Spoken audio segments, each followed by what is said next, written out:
warahmatullahi wabarakatuh. Assalamualaikum warahmatullahi wabarakatuh.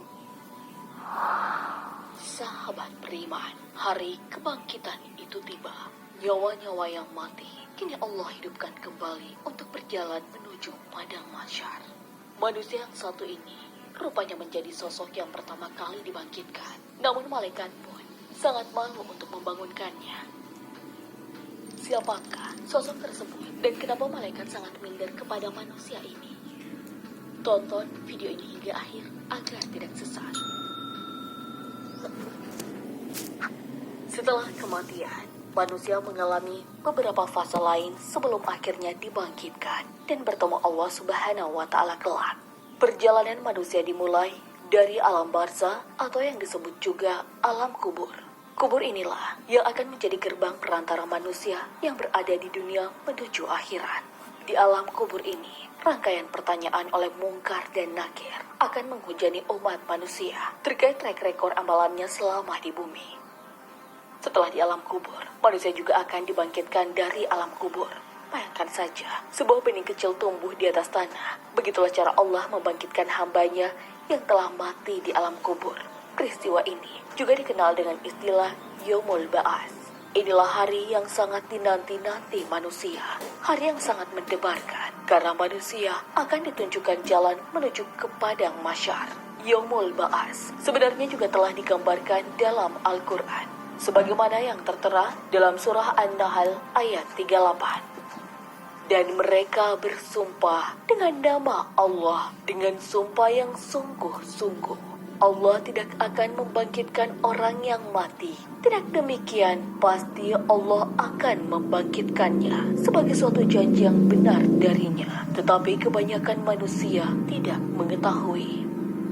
Hari kebangkitan manusia akan dimulai dengan peniupan sangkakala oleh malaikat Israfil yang diperintahkan langsung oleh Allah Subhanahu wa Ta'ala. Sangkakala ini akan ditiup sebanyak 3 kali. Jika mengikuti pendapat Syekhul Islam Ibnu Taimiyah dan Ibnu Katsir, pada tiupan pertama, kekacauan terjadi. Dan ingatlah, hari ketika ditiup sangkakala, maka terkejutlah segala yang di langit dan segala yang di bumi, kecuali siapa yang dikehendaki Allah. Al-Quran, Surah An-Naml, ayat 87.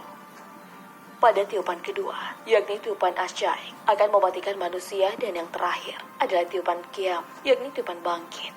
Meski tiupan kedua bisa mematikan dan menghancurkan manusia, namun ada beberapa sosok yang tak hancur dimakan tanah. Pertama, yakni jasad para nabi. Hal ini pernah dijelaskan Rasulullah SAW dalam sebuah hadis. Sesungguhnya, Allah Azza wa Jalla mengharamkan tanah memakan jasad para nabi. Hadis riwayat Abu Daud dan Ibnu Majah. Selanjutnya, tubuh para syuhada, yakni orang-orang yang meninggal karena jihad di jalan Allah, tulang ekor manusia pun juga tak akan hancur, sebagaimana sabda Nabi Muhammad SAW.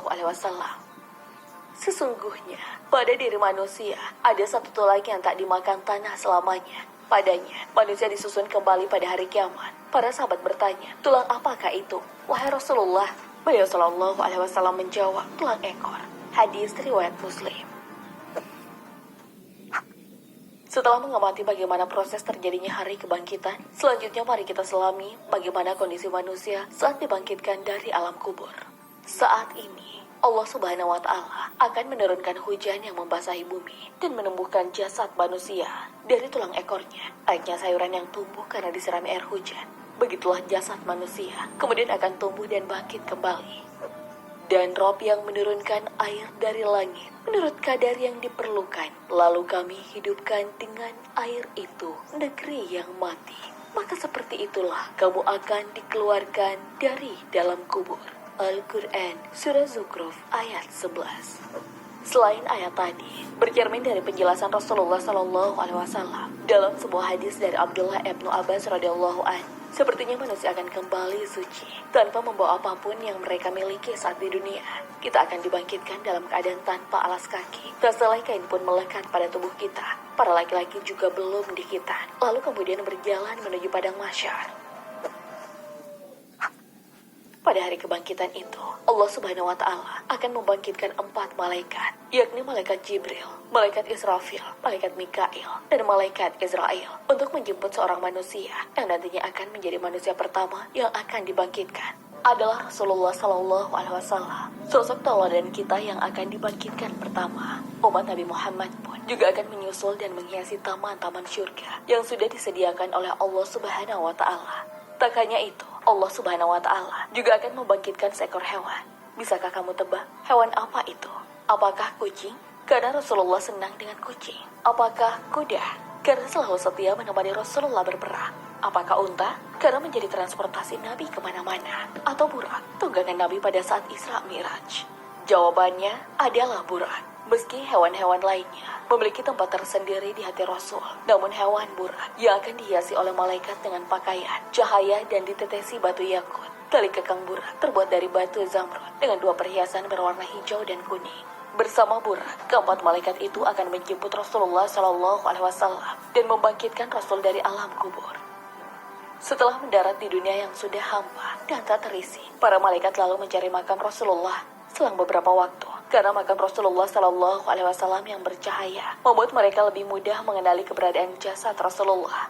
Malaikat Jibril lalu memberikan titah kepada malaikat Israfil untuk membangkitkan Rasulullah. Namun meski tugas tersebut adalah job desk atau bagiannya, malaikat Israfil rupanya enggan, malu dan insecure menghadapi makam Rasulullah Sallallahu Alaihi Wasallam. Ia justru meminta malaikat Jibril untuk melakukannya. Malaikat Jibril sama saja, ia juga tak percaya diri sehingga tugas tersebut dialihkan kepada malaikat Mikail. Malaikat Mikail setuju. Ia lalu bergegas menyuruh Rasulullah Sallallahu Alaihi Wasallam untuk bangkit. Tapi beberapa waktu kemudian, Rasul tak juga bangkit. Tersisa malaikat Israel yang belum pernah membangunkan Rasulullah. Malaikat Israel pun maju dan mengatakan, "Wahai ruh yang baik, berdirilah untuk memutuskan hari keputusan. Hari diperhitungkan amal perbuatan. Dan hari ditampakkannya amal perbuatan kepada Zat yang Maha Pengasih." Maka bangkitlah Rasulullah Sallallahu Alaihi Wasallam dari kuburnya. Malaikat Jibril pun mendatangi Rasul dengan membawa 2 perhiasan serta burak dan menyampaikan kepada Rasul bahwa kiamat benar-benar telah tiba.